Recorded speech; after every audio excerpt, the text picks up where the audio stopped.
I'm 30. I'm having a hard time coping with my wife 29F, having cheated on me with our neighbor 51Me. I caught my wife cheating on me over a year ago. I stayed with her for the sake of our children, but I haven't been able to get it off of my mind since. It has been 476 days since I confronted her about it. How do I know? Because every time I catch myself thinking about it, I tell myself, it's only been X days, maybe you won't think about it tomorrow. So to go back to the beginning, I had just taken on a new project and new responsibilities at work. I was working a lot of hours, 60 plus per week, and was noticeably stressed.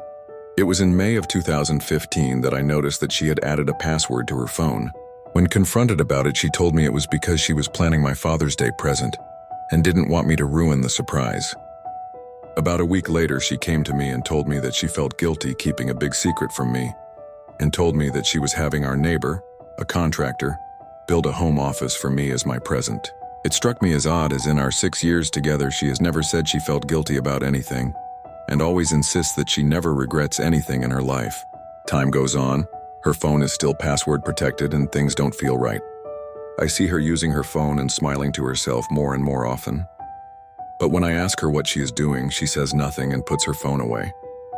So one morning I wait for her to get in the shower, and I grab her phone before it requires the password. I go through her messages and find that she is texting the neighbor, "I am all covered in frosting, you want to lick it off?"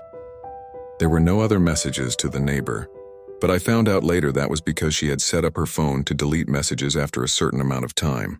I felt uncomfortable with it, but I knew she had a perverted sense of humor, and I thought she would never do anything to hurt me. More time goes by and the neighbor is spending more and more time at our house, but the office is being completed slower and slower. I can't help but worry that something isn't right. So I start checking her location using Google Timeline. It was at this point that I realized that there are large gaps in her GPS history, because she was turning off her phone's GPS. Fast forward to July, and at this point the paranoia is driving me nuts. So I tell her that I need to install new antivirus on her phone. While she has it unlocked for me, I install anti-theft software so I can remotely turn the GPS back on and set up AT&T Message Backup and Restoriso. I can read all of her text messages from that point on my computer. The next day, my mother asked to spend time with my 2 kids, so my wife drops them off with her and has the day to herself. I watch my wife's activity from work as she spends the day trying to meet up with the neighbor, but is unsuccessful because he is busy with another job site. That night, we get the kids back from my mom's house and we go out to dinner with the neighbor, his girlfriend, and his son. My wife and his girlfriend are having a good time drinking, laughing, and just joking around. His girlfriend mentions that would like to see Magic Mike XXL. I say it's a good idea, I'll watch the kids so my wife and her can go. So my wife and her go, and the neighbor and I go back to my house so the kids can play video games together. The kids are back in my son's room playing games, and the neighbor is sitting across from me on the other couch. It is at this point that my wife starts texting him. She is describing intimate acts she would like to perform with him, and he is reciprocating. She tells him to check his Snapchat, and at the same time I get a Snapchat from her too, and it is her fingering herself in a bathroom stall. They keep talking, trying to figure out when they can meet up and get intimate. They decide on Monday morning after I go to work, so in my head I had already planned to pretend to leave and circle back to catch them. But then they tell each other that they love each other, and it is all I can do to not leap off the couch and knock him out. But I contain myself and continue reading the conversation unfolding in front of me. Then he tells her, "You're my girl now," to which she replies, "Always have been," ending with him writing, "and always will be." I'm 30. I'm having a hard time coping with my wife 29F having cheated on me with our neighbor 51. Update 1. My wife and the neighbor's girlfriend return from the movie, and I ask them politely to sit down. I then ask the kids to stay in my son's room and shut the door. I return to the living room and confront my wife and the neighbor. I say, "So you two love each other, huh?" My wife goes into full-blown denial mode, and the neighbor's girlfriend starts smacking him. I ask my wife if she has been texting him. She says no. So I show her the text messages. She admits to it but says it was the first time it had gone that far. I ask my wife if she has sent him pictures. She says no. So I show her the picture. She admits it but says it was the first time. I ask her if she's having sex with him, and she says no. Because I didn't wait to catch them having sex together, I didn't have evidence to prove her wrong, so that one stayed unresolved. I tell her that I am leaving her. She tells me that she will make sure I never see my kids again if I do. She planned on using the fact that I had attempted suicide in high school to prove me unfit to have the children. She continues to say that it was my fault for being so busy with work and stressed out, that she just wanted someone she could talk to. Then she gives me an ultimatum to decide what I'm going to do, or she will decide for me. The neighbor's girlfriend starts defending the two of them, saying that it couldn't have been serious if they weren't having sex, and that my wife and I are too perfect together to let this break us up.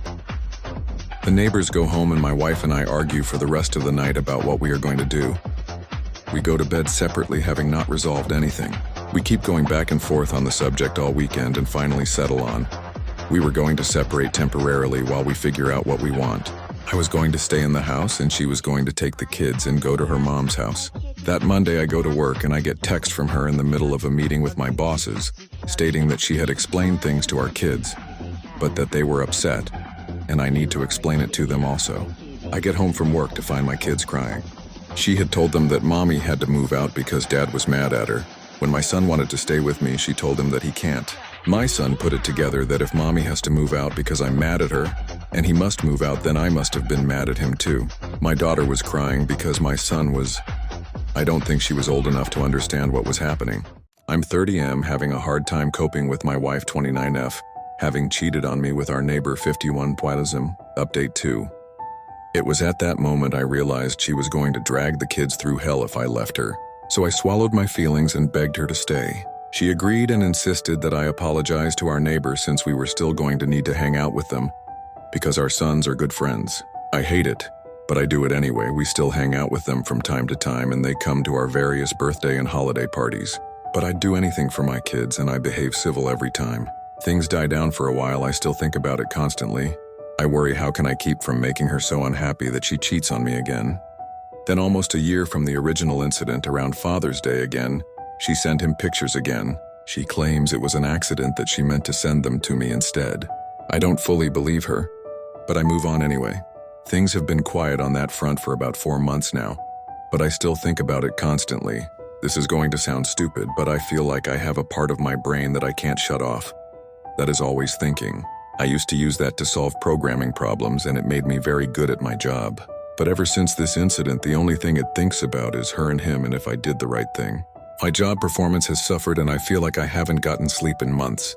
I'm afraid that after this much time, and the fact that I begged her back, that to say that I want a divorce now would only make her more vindictive towards my children and I just feel like I have put myself so deep in a hole that I can never get back out.